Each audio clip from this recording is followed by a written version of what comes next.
Dalam rangka memperingati Hari Anti Korupsi Sedunia, Komisi Pemberantasan Korupsi, KPK menggelar rapat koordinasi bersama 29 kepala daerah di Papua yang digelar di Sasana Krida, kantor Gubernur Papua.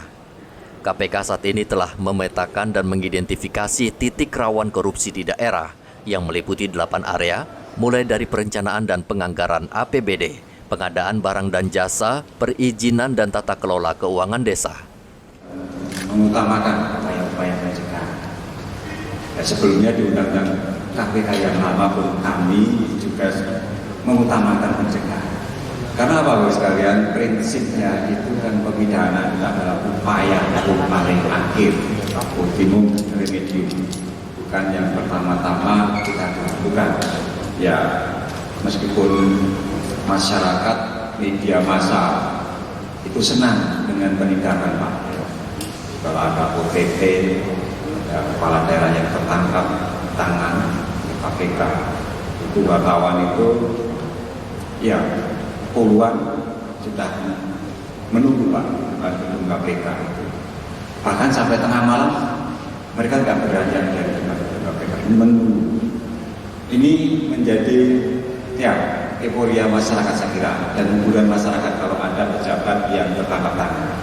Mungkin juga bisa dipahami karena masyarakat sudah sedemikian geram terhadap perilaku koruptif para pejabat penyelenggara negara.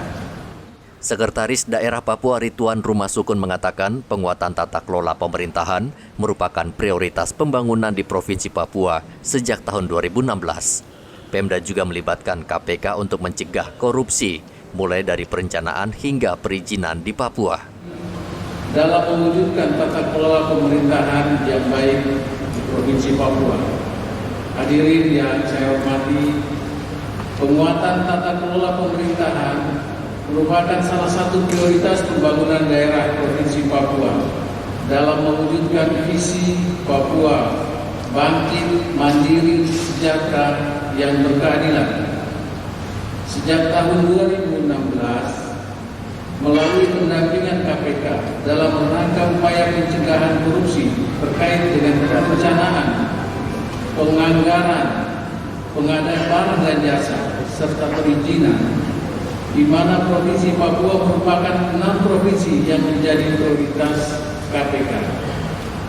Pemerintah Provinsi Papua sendiri sejak awal sangat respon dan mendukung penuh pelaksanaan kegiatan rencana aksi program pemberantasan korupsi.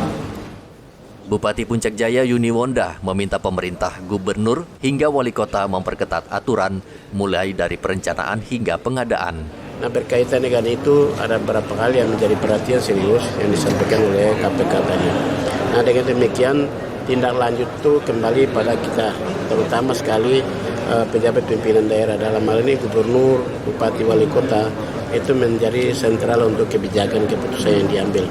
Jadi ke depan ini karena aturan semakin ketat, sehingga selama ini baik perencanaan melakukan pengadaan, bahkan lain-lain memang kita harus pada rel yang sebenarnya.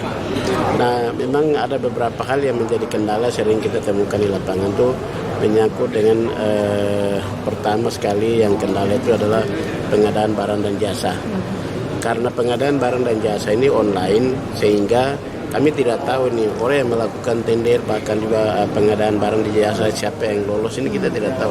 Tapi sering dia sampai di lapangan itu banyak kendala yang dia hadapi karena tidak punya peralatan untuk melaksanakan pekerjaan itu, tidak punya fasilitas yang tersedia, sehingga banyak kendala. Rapat kerja ditutup dengan penandatanganan Fakta Integritas seluruh kepala daerah dan ketua DPRD, kabupaten dan kota. Hendra melaporkan dari Kota Jayapura, Papua.